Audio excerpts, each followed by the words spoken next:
집사 이지연입니다. 예레미야 15장입니다.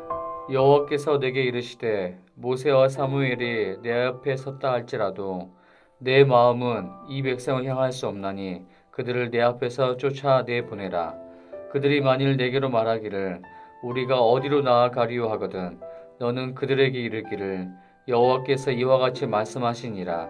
죽을 자는 죽음으로 나아가고 칼을 받을 자는 칼로 나아가고 기근을 당할 자는 기근으로 나아가고 포로될 자는 포로됨으로 나아갈지니라 하셨다 하라.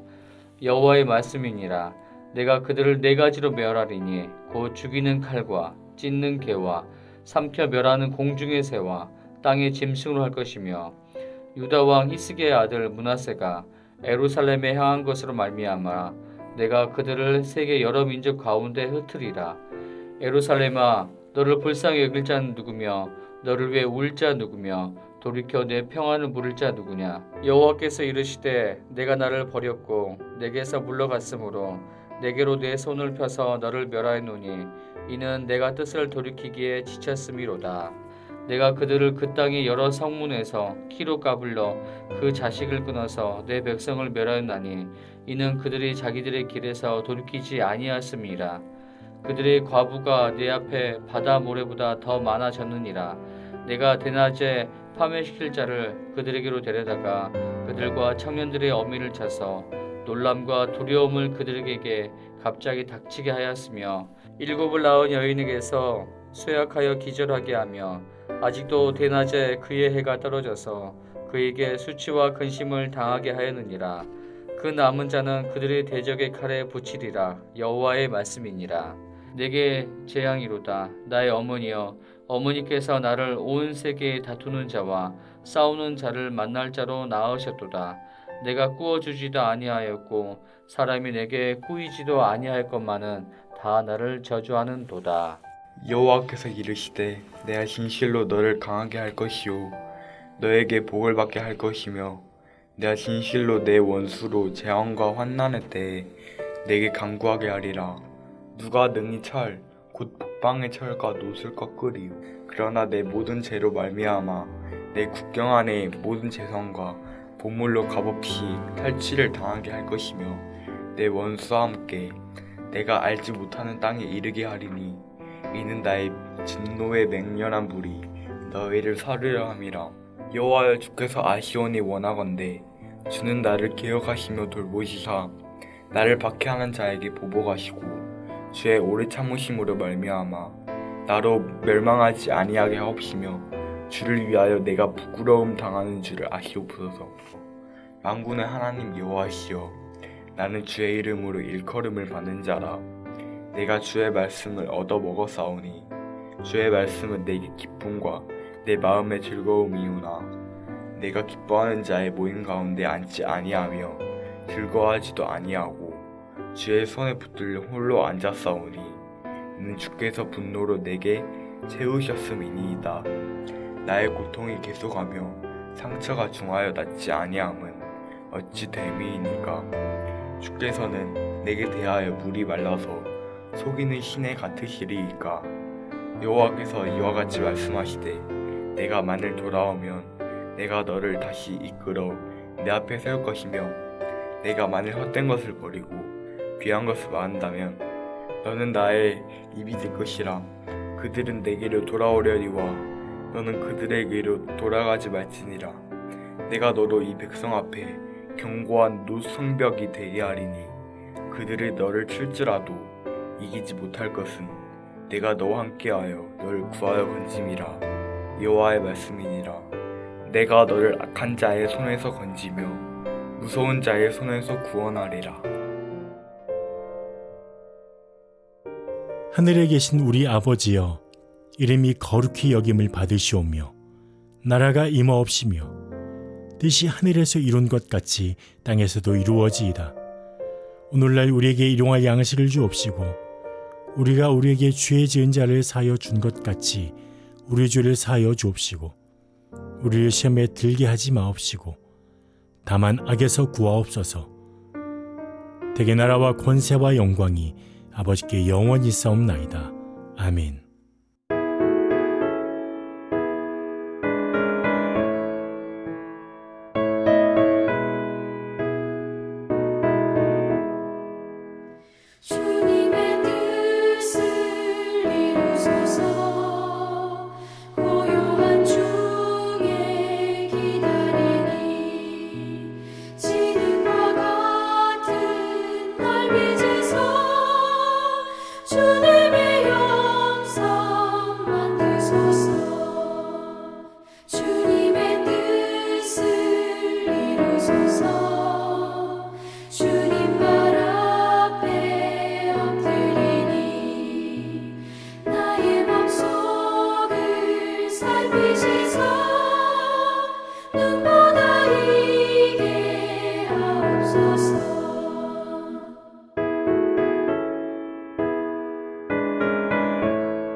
오늘 함께 나눌 하나님 말씀은 열왕기상 12장 6절에서 11절 말씀입니다.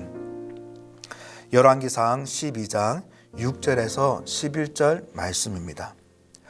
르호보암 왕이 그의 아버지 솔로몬의 생전에 그의 앞에 모셨던 노인들과 의논하여 이르되 너희는 어떻게 충고하여 이 백성에게 대답하게 하겠느냐.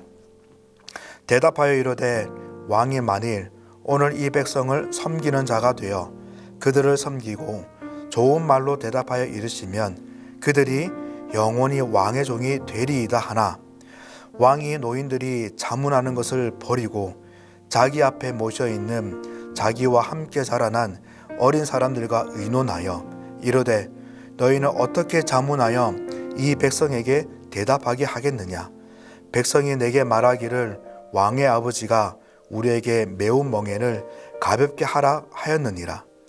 함께 자란 소녀들이 왕께 아뢰어 이르되 이 백성들이 왕께 아뢰기를 왕의 부친이 우리의 멍에를 무겁게 하였으나 왕은 우리를 위하여 가볍게 하라 하였은즉 왕은 대답하기를 내 새끼손가락이 내 아버지의 허리보다 굵으리 내 아버지께서 너희에게 무거운 멍에를 매게 하였으나 이제 나는 너희의 멍에를 더욱 무겁게 할지라. 내 아버지는 채찍으로 너희를 징계하였으나 나는 정갈 채찍으로 너희를 징계하리라 하소서. 아멘. 오늘도 때랄 떠람 없는 하나님의 은혜가 가득하길 소망합니다. 여러분, 흔히 안고 없는 찐빵이라고 합니다. 여러분, 이 말은 겉모습은 멀쩡한데 실속이 없을 때 또는 핵심이 빠져 있을 때에 이런저런 말들은 참 많이 하는데 그 안에 핵심이 없이 변두리 말만 가득할 때 하는 표현입니다. 11장 마지막 절 43절은 이렇게 끝납니다. 솔로몬이 그의 조상들과 함께 잠에 그의 아버지 다윗의 성읍에 장사되고 그의 아들 르호보암이 대신하여 왕이 되니라 라고 기록되어 있는 것처럼 이제 르호보암이 왕이 되었습니다. 이제 솔로몬의 시대가 끝나고 르호보암의 시대가 시작이 된 거죠. 참 인상적인 것은 르호보암이 왕이 되고 제일 먼저 간 곳이 세겜이라는 장소입니다. 1절에 르호보암이 세겜으로 갔으니 이는 온 이스라엘이 그를 왕으로 삼고자 하여 세겜에 이르렀습니다라고 기록이 되어 있죠. 합법적인 이 왕의 계승이 마쳤음에도 르호보암은 세겜을 방문합니다. 여러분, 그렇게 하는 것에는 중요한 의미가 있어요. 여호수아 24장에 보면 중요한 사건이 나오는데 여호수아가 세겜에 백성들을 모으고 선언을 합니다. 너희는 섬길 자를 택하라. 오늘 오직 나와 내 집은 여호와를 섬기겠노라 라고 선언을 합니다. 그리고 그 선언과 함께 백성들은 화답을 하죠. 우리가 결단코 여호와를 버리고 다른 신들을 섬기지 않겠다라고 화답을 합니다. 여러분, 즉 세겜이란 이 장소는 선언의 장소입니다. 섬길 자를 정하고 충성하겠다고 다짐하는 그런 선언의 장소이죠. 르호보암이 세겜을 방문한 것은 자신이 이제 이스라엘의 새로운 왕이 되었다는 것을 선언하는 것과 함께 백성들의 충성을 다짐받기 위해서입니다. 자신이 정통성 있는 왕으로서 백성들에게 인정을 받고 민심을 얻기 위해서이죠. 애굽에 있는 이 여로보암도 이 사실을 듣게 됩니다. 어떻게 보면 정권이 이제 막 바뀌는 이 시기가 여로보암에게 절호의 기회가 될지도 모릅니다. 실제로 어제 본문을 살펴봐서 알겠지만은 하나님께서 10지파를 주겠다는 약속도 받았습니다. 이게 왕이 될 것이라는 소명도 받았죠. 명분도 확실하고 그래서 백성들의 마음만 모으면 얼마든지 르호보암을 제치고 왕이 될 수도 있었습니다. 하지만 여로보암은 여전히 잠잠히 애굽에 머뭅니다. 2절에 르밧의 아들 여로보암이 전에 솔로몬 왕의 얼굴을 피하여 애굽으로 도망하여 있었더니 이제 그 소문을 듣고 여전히 애굽에 있는 중에라고 기록되어 있습니다. 여로보암은 소문을 듣고도 동요하지 않고 조용히 있습니다. 그러다가 무리가 여로보암을 찾아왔어요. 그 여로보암이 이 필요함을 호소합니다. 그리고 그 무리들이 이 여로보암을 이스라엘로 불러내죠. 사실 이때도 이 여로보암은 얼마든지 자신을 찾아온 이 무리들을 선동해서 백성들을 이렇게 규합하고 세력을 확보해서 르호보암을 제거하고 왕이 될 수도 있었습니다. 하지만 이때에도 여로보암은 이 르호보암에게 온건하고 부드럽게 다가갑니다. 이스라엘 회중과 함께 왕에게 함께 나아가서 정중하게 부탁을 하죠. 지금까지 진 이 고역과 명예를 가볍게 해달라고 정말 예의를 다해서 간청을 합니다. 잘 아시는 것처럼 솔로몬이 왕으로 즉위해서 40년 동안 통치를 할 동안에는 대부분 건물 짓고 보수한 일에 대부분 시간을 보냈습니다. 40년 동안 이 건물을 짓고 보수한 일을 했으니 얼마나 엄청난 노동과 또 재정이 들어갔겠습니까? 여러분, 그게 다 어디서 나온 걸까요? 백성들이죠. 백성들. 대업이라는 이름으로 이 백성들의 노동력을 착취하고 재정들을 착취했어요. 이제 더 이상 감당이 안 돼서 번아웃이 되어서 지금 왕에게 간청하고 있는 거죠. 가만 보면 과거에 애굽의 종살이와 다를 바가 없는 모습인 것 같습니다. 여러분, 이스라엘이 처음으로 이 인간의 그 왕을 원했을 때에 하나님께서 이미 사무엘을 통해서 왕이 세워지면 이런 고통이 있을 것이고 이런 어려움이 있을 것이라고 이미 미리 경고하셨습니다. 사무엘상 8장 9절부터 보면 그러므로 그들의 말을 듣되 너는 그들에게 엄히 경고하고 그들을 다스릴 왕의 제도를 가르치라라고 하면서 쭉쭉쭉쭉 말씀하시면서 16절 17절에 그가 또 너희의 노비와 가장 아름다운 소년과 나귀들을 끌어다가 자기 일을 시킬 것이며 너희 양떼의 10분의 1을 거두어 가리니 너희가 그의 종이 될 것이다 라고 이미 말씀으로 경고하셨습니다. 결국 이 왕의 제도의 결론은 왕이 백성들의 재산을 빼앗고 또 백성들은 왕의 종이 될 것이라는 그런 사실입니다. 지금 그대로 일어나고 있는 것이죠. 여러분, 그래서 하나님께서 말씀으로 경고하실 때 우리는 허투루 들어서는 안 돼요. 쉽게 여겨서는 안 됩니다. 비록 성경 인물에게 하는 경고이고 이스라엘에게 하는 경고이지만은 우리에게도 하시는 경고라는 사실을 기억하고 그 경고가 주어졌을 때 즉각 생각을 고치고 행실을 돌이켜서 바르게 할 필요가 있습니다. 르호보암은 멍에를 가볍게 해달라는 이 간청에 두 그룹에게 조언을 듣습니다.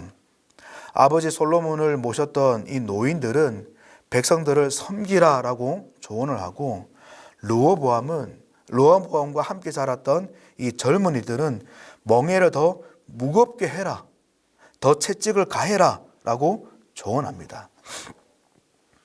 결국 르호보암은 이 젊은이들의 이 조언을 따라서 내 아버지는 채찍으로 너희를 징계했지만은 나는 정갈 채찍으로 너희를 징계하리라고 엄포를 합니다. 여러분, 누구의 조언을 듣는 것이 맞을까요? 원로들의 조언을 듣는 것이 맞을까요? 이 젊은이들의 조언들을 듣는 것이 맞을까요? 여러분, 결론적으로 말하자면 둘 다 틀린 겁니다. 얼핏 보면 다른 내용인 것 같지만은 사실 본질이 똑같습니다.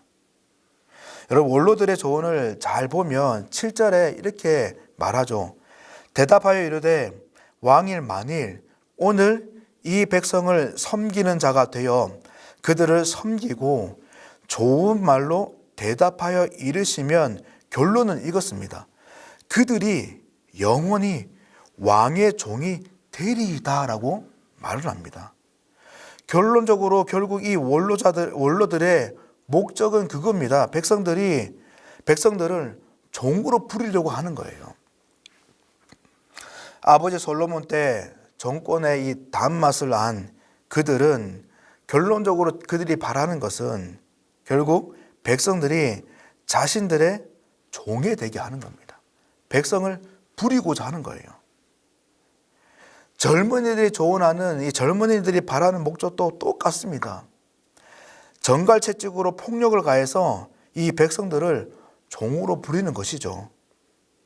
결국 온건한 태도로 나타내느냐, 폭력적인 태도를 나타내느냐, 자비로운 척하면서 이 백성들을 종으로 부릴 것이냐, 아니면 이 폭력으로 백성들을 종으로 부릴 것이냐, 그 차이뿐입니다. 본질은 똑같습니다. 여러분, 진짜 올바른 조언을 해야 된다면 어떻게 말해야 될까요? 왕이시여, 다시 하나님께 돌이키십시오. 하나님의 뜻을 다시 헤아리십시오. 하나님이 원하시는 그 왕의 모습을 회복하십시오 라고 말하는 게 바른 거 아니겠습니까? 로마서 12장의 말씀처럼 하나님의 선하시고 온전하신 뜻이 무엇인지 고민해라고, 하나님의 기뻐하심으로 돌이키라고, 왕의 본질을 되찾으라고 목숨을 걸고 말해야 되는 게 진짜 조언 아니겠습니까? 이 두 그룹의 조언에는 핵심이 없습니다. 말하고자 하는 주요 포인트가 없다는 말이 아니라 진짜 바른 핵심이 없습니다. 여러분, 솔로몬의 40년 통치도 마찬가지죠. 건물을 짓고 보수하고 40년을 그렇게 보냈는데 정말 이게 백성을 행복을 위한 것인가? 그 핵심이 없습니다. 나라의 안정이라는 그 제목으로 국제적 정락 결혼을 해서 이 이스라엘 가운데 온갖 우상 천지를 만들었어요. 하나님의 성전에 우상들이 득식득식거리고 오히려 백성들로 하여금 우상 숭배하도록 부추겼습니다. 여러분, 하나님이 정말 그것을 원하셨을까요? 정략 결혼으로 이방 나라를 의지하고 40년 동안 건물 짓고 하는 것으로 그렇게 행정을 하는 것이 하나님이 정말 원하셨던 것일까요? 하나님께서는 이 솔로몬에게 원하시는 것은 이스라엘 왕으로서 나라 가운데에 하나님의 정의와 공의를 정말 바로 세우고 이스라엘이 하나님 앞에 정말 거룩하고 성결한 하나님의 백성이 되게 하고 백성들은 그 안에서 행복하고 의미 있는 인생을 살아가게 하는 것, 그것을 하나님께서는 솔로몬에게 원하지 않으셨을까요? 하나님만을 의지하는 왕, 하나님 마음으로 백성을 살피고 보호하는 왕, 하나님이 택하셔서 세운 왕이라면 주님이 마태복음 11장에 수고하고 무거운 짐진 자들아 다 내게로 오라, 내가 너희를 쉬게 하리니 나는 마음이 온유하고 겸손하니 나의 멍에를 메고 내게 배우라, 그리하면 너희 마음이 쉼을 얻으리나 라는 그 말씀처럼, 물론 주님이 아니기 때문에 이것을 완벽하게 이룰 수는 없지만은 이 말씀의 태도를 가지고 백성들을 살피고 보호하고 아끼고 그 모습을 하나님께서는 원하지 않으셨을까요? 결론적으로 이 솔로몬의 왕정에도 핵심이 없습니다. 진정한 핵심이 없는 것이죠. 르호보암도 마찬가지입니다. 세겜에 가서 백성들의 마음을 사고 인정을 받으려고 했지만은 정작 그 마음 속에는 백성들을 생각하는 마음이 없습니다. 백성들을 아끼는 마음이 없어요. 하나님 마음으로 백성들을 사랑하는 그 마음과 눈이 없습니다. 왕으로 세우고자 하시는 하나님에 대한 생각, 하나님에 대한 마음도 없습니다. 여러분, 오늘 본문의 그 내용을 통해서 솔로몬의 이 왕정과 르호보암을 통해서 다시금 진실하게 우리 자신을 돌아보는 은혜가 있길 바랍니다. 여러분, 우리에게는 성도로서, 예배자로서, 또 교회를 세우는, 또 섬기는 직분자고 여러 봉사자로서, 또 하나님을 믿는 부모로서, 또 세상 속에서 살아가는 그 하나님의 부름받은 사명자로서 정말 우리 가운데에 핵심이 살아있을까요? 안고 없는 찐빵인 그 모습은 과연 없습니까? 오늘도 주어진 이 하루 가운데에 우리가 걸어가야 될 이 아름다운 그 길, 핵심을 다시금 되찾고 붙들고 나가야 될 그 길 가운데에 우리를 도우시는 그 성령님께 은혜를 구하며 하나님의 붙드심으로 오늘도 우리가 지켜야 되는 그 핵심이 잘 지켜지고, 그래서 우리의 모든 모습을 통해서 하나님께 온전히 영광 돌리는 복된 하루가 되길 주님의 이름으로 간절히 축복합니다. 기도하겠습니다. 하나님 아버지, 오늘도 은혜를 구합니다.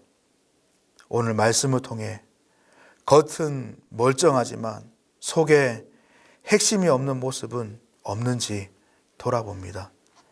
하나님께서 하나님의 자녀로 삼아주시고 성도로 불러주시고 예배자로, 전도자로, 삶의 사명자로 살아가게 하셨는데, 하나님의 뜻이, 하나님의 기뻐하심이 우리 가운데에 얼마나 살아있는지 돌아볼 수 있도록 인도하여 주시옵소서. 오늘도 가난한 마음으로, 정말 목마른 마음으로 하나님께 은혜 구하게 하옵소서.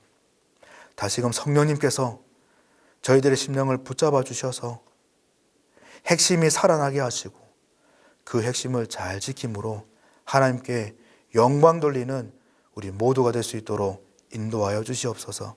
오늘도 무릎으로 마음의 소원을 아뢰는 우리 성도님들에게 긍휼을 베풀어 주시고 환우들과 더 어려움으로 힘들어하는 성도님들을 불쌍히 여겨주셔서 하나님의 선하심과 그 인자하심을 맛보아하는 은혜 넘치는 오늘 하루가 될 수 있도록 붙잡아 주시옵소서. 오늘도 하나님의 큰 기쁨이 되길 소망하옵고 예수님 이름으로 간절히 기도드립니다. 아멘.